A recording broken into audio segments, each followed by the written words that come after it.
Olá a todos e bem-vindos a mais uma apresentação Aprendam que eu não duro sempre. Desta vez vamos falar dos mais do que conhecidos sisos, os tão famosos dentes do siso, que dão algumas dores de cabeça a muita gente.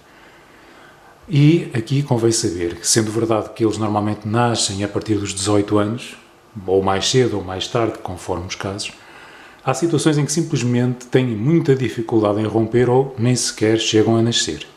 E aí fala-se em sisos inclusos. E, sabendo que há sisos que não nascem, há vários tipos de inclusão. Caso queiram saber, caso queiram conhecer, e também para prevenir algumas situações de médio e longo prazo, quem sabe, isto é importante.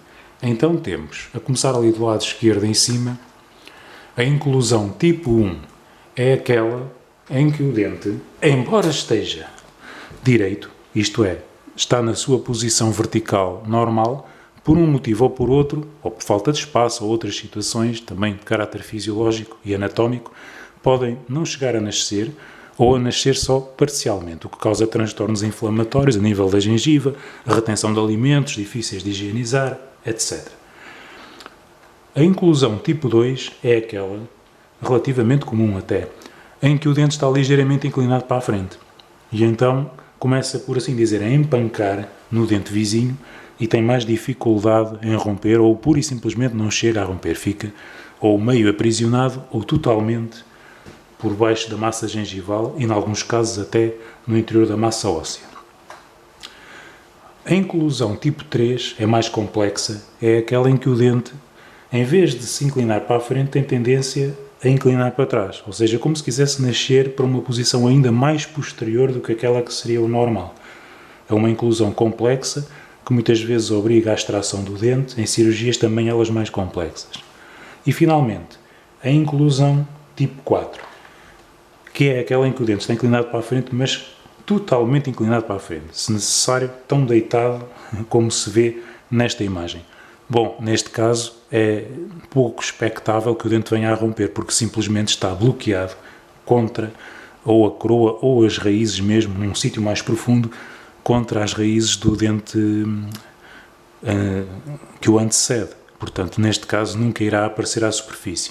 Quer cause transtornos ao longo da vida, quer nunca cause transtornos, mas para todos os efeitos isto pode acontecer. E então, ao longo dos anos, tenho recolhido algumas imagens que fazem parte do portfólio de imagens cá do sítio, de casos que ficaram documentados radiograficamente e que eu resolvi também classificar desta forma. Temos aqui um exemplo, e convém dizer que estas imagens, por exemplo, são todas da mesma boca. Do lado direito em cima, do lado esquerdo em cima, temos que ver a imagem ao contrário, como se estivéssemos a olhar de frente para a pessoa, e na parte de baixo também. Isto é tudo da mesma boca. Ok, isto são inclusões tipo 1, em que o dente, grosso modo, está orientado na vertical, exceto esta aqui, que já é mais a caminhar para o tipo 2. Difícil dizer se o dente acaba por romper ou não, muitas vezes é preciso esperar para ter a certeza, só se estiver a causar transtornos é que poderá ter indicação de ser extraído.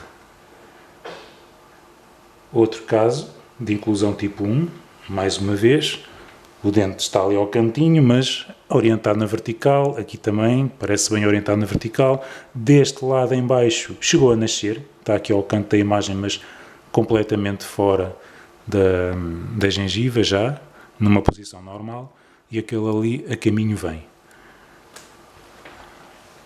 Nos casos mais favoráveis, isto é, se o osso maxilar for suficientemente grande para os dentes caberem todos, quer incomode na fase de erupção, quer não, eles acabam por nascer. Nos outros casos, podem ficar realmente meio retidos ou totalmente.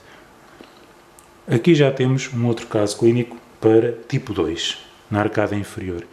Este, por exemplo, embora não se veja o dente todo, dá para ter a noção de que ele estará inclinado assim, com as raízes mais para aqui, para este lado.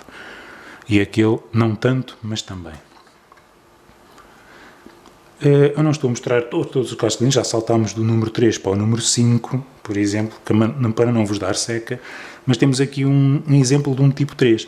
Chegou a romper, ou seja, tem esta parte da coroa à amostra dentro da boca, no entanto, o dente está meio inclinado para trás e retido na sua metade posterior dentro do ramo ascendente da mandíbula, que é assim que se chama, que já é a zona óssea.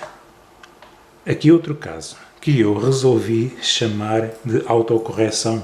Autocorreção interrogado.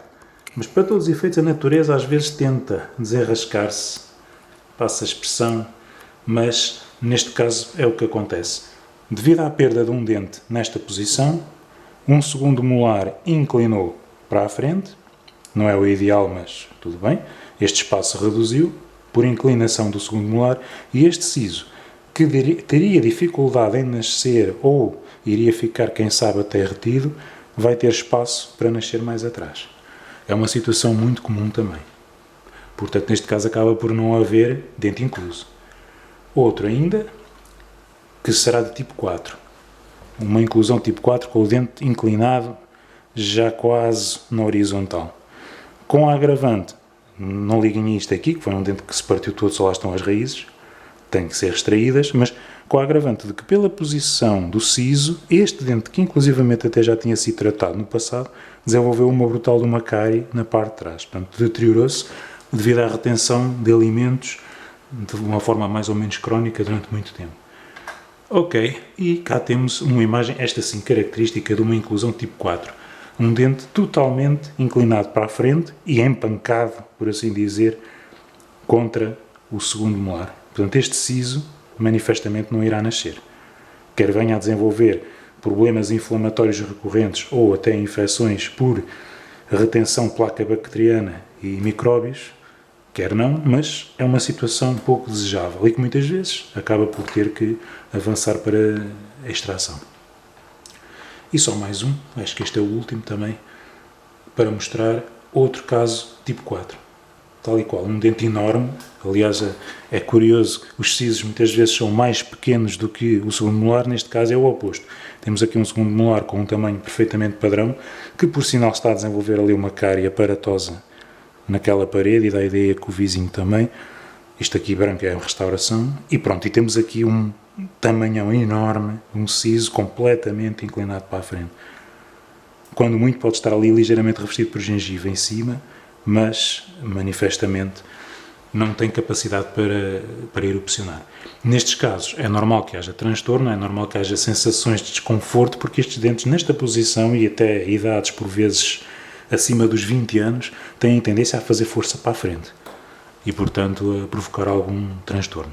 Daí que se coloca esta questão mais ou menos académica, se os sisos são mesmo necessários. Enfim, isto é relativo. Eles, necessários, não são, desde que a pessoa tenha os outros dentes todos.